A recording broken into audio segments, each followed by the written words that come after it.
Right, so I saw something on mechanical keyboards, just a classic BigKeys LX keyboard. This had the ABC layout rather than the QWERTY layout. Colourful keycaps. It was being used. I think it was being used in a local library.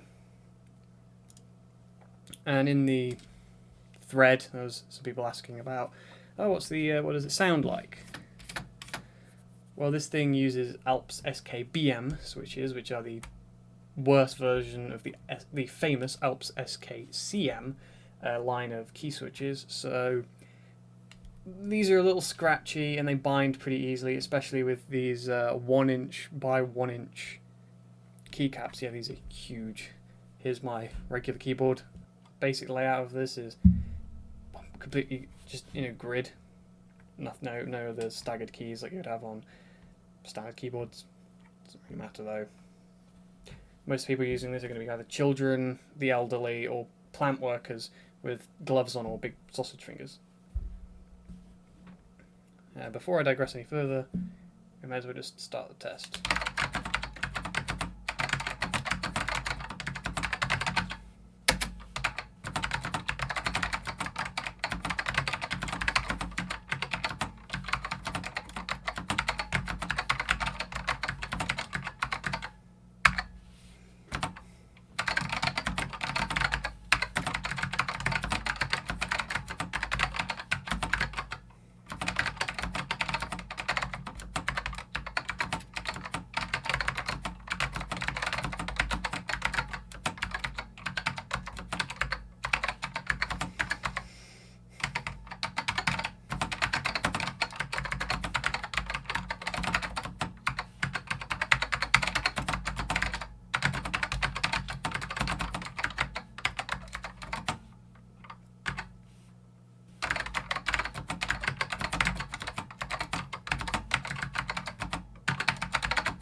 Yeah, this board's not great.